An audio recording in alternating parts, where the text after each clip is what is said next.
Selamat pagi, siang, sore, dan malam untuk semuanya. Kami dari kelompok 4 yang merupakan mahasiswa-siswi Universitas Internasional Batam. Pada saat ini kami akan menyampaikan terkait proyek Pasepro kami yang berjudul Perlindungan Terhadap Hak Asasi Manusia. Sebelumnya, perkenalkan nama saya Feni dengan NPM 2041218. Perkenalkan, nama saya Moderin dengan nomor NPM 2041226. Perkenalkan, nama saya Andiana, NPM 2041271. Perkenalkan, nama saya Yendiarti, NPM saya 2041250. Halo, nama saya Kelvin dengan NPM 2041295. Apa itu HAM? HAM atau hak asasi manusia yang seperti kita kenali itu adalah sebuah hak yang telah dimiliki oleh manusia sejak ia masih dalam kandungannya. Hak-hak ini mengandung prinsip seperti moral atau norma yang mengatur setiap perilaku manusia dan dilindungi oleh hukum lokal maupun internasional. Ketentuan tentang HAM yang telah diatur pembukaan dan 30 pasal pada Universal Declaration of Human Rights yang menjamin dan mengakui hak-hak manusia. Sedangkan untuk dalam negara kita sendiri itu sudah ada HAM diatur dalam UU nomor 39 tahun 1999. Dan apa itu yang dimaksud dengan pelanggaran HAM? Pelanggaran HAM itu adalah pelanggaran yang dibuat seseorang atau kelompok orang termasuk aparat negara baik disengaja maupun tidak sengaja atau kelalaian, membatasi dan mencabut hak asasi seorang atau kelompok yang orang dijamin oleh undang-undang ini dan tidak mendapatkan atau dikhawatirkan tidak memperoleh penyelesaian hukum yang adil dan benar berdasarkan mekanisme hukum yang berlaku. Mengapa pelanggaran HAM masih terjadi? Pelanggaran HAM masih terjadi karena rendahnya kesadaran manusia, terutama dalam hukum. Faktor-faktor terjadinya pelanggaran HAM. Faktor yang pertama, faktor internal, yaitu perilaku intoleran, egois yang berlebihan, dan rendahnya kesadaran HAM. Yang kedua, faktor eksternal, yaitu penyalahgunaan teknologi, rendahnya ketegasan hukum, dan yang terakhir, tingginya kesenjangan ekonomi.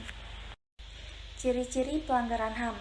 Yang pertama, menindas serta mengambil atau merampas hak. Yang kedua, tidak diberikan kebebasan bahkan menghilangkan kemampuan pers untuk menyebarkan berita. Yang ketiga, hukum yang ditempatkan di posisi tidak benar atau tidak adil. Yang keempat, berlaku otoriter selaku pemerintah. Yang kelima, melakukan penindasan, kekerasan atau main hakim sendiri sebagai aparat. Yang keenam, mendiskriminasi pihak atau oknum tertentu. Yang ketujuh, melakukan upaya penindasan baik verbal maupun non-verbal. Ada kejahatan genosida, termasuk dalam jenis pelanggaran HAM berat yang berada dalam yurisdiksi International Criminal Court. Nah, genosida ini merupakan sebuah pembantaian secara massal atau besar-besaran yang secara sistematis terhadap satu suku bangsa atau sekelompok suku bangsa dengan maksud dan tujuan untuk memusnahkan hingga punah bangsa tersebut. Selanjutnya ada kejahatan manusia. Ini merujuk pada jenis pelanggaran HAM pada tindakan pembunuhan massal yang terjadi secara sistematis yang meluas ditunjukkan kepada suatu kelompok penduduk sipil. Selanjutnya ada pelanggaran HAM yang tidak mengancam keselamatan jiwa, namun harus tetap dilindungi karena sangat berbahaya bagi individu. Nah, pelanggaran HAM ringan ini mungkin lebih sering terlihat di lingkungan kita. Contoh pelanggaran HAM, yang pertama yaitu diskriminasi di tempat kerja berdasarkan ciri-ciri. Yang kedua, memisahkan siswa berdasarkan disabilitas. Yang ketiga, melarang penggunaan bahasa minoritas atau pribumi. Yang keempat, mengusir orang dengan paksa dari rumah mereka. Yang kelima, mencemari air, misalnya dengan limbah dari fasilitas perusahaan. Saya akan menjelaskan tentang kejahatan genosida. Yang pertama yaitu adalah contohnya itu adalah pembantaian anggota PKI pada tahun 1965 sampai 1966. Pembantaian ini memakan korban lebih dari 5.000 orang, baik dibunuh, diusingkan maupun dihilangkan keberadaannya. Yang kedua yaitu adalah pembantaian Westering di Sulawesi Selatan tahun 1946 sampai 1947.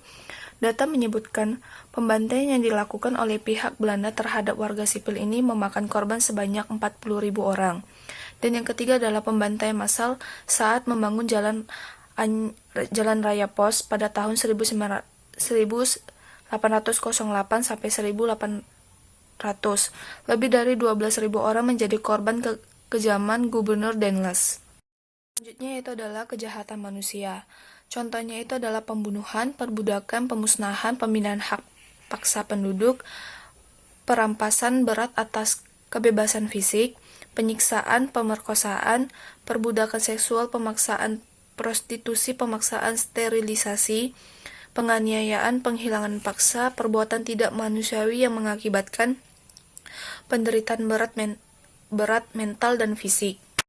Yang selanjutnya adalah kejahatan apartheid, yaitu contohnya melakukan penganiayaan, melakukan hal yang dapat mencemarkan nama baik, menghalangi seseorang untuk menyampaikan aspirasinya dengan berbagai cara, melakukan aksi kekerasan dengan pemukulan.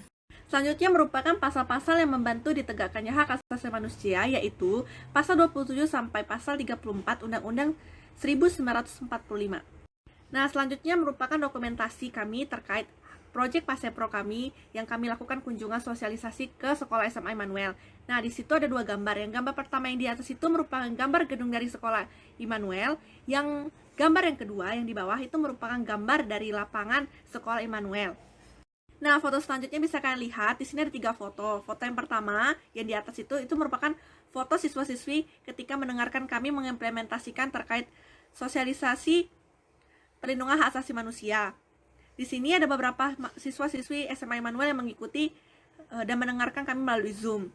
Dan gambar yang sebelah kanan bawah itu merupakan gambar foto bersama antara kami, guru dan murid-murid SMA Immanuel. Dan gambar yang sebelah kiri itu merupakan gambar kami bersama kepala sekolah SMA Immanuel. Nah, sekian dari kami.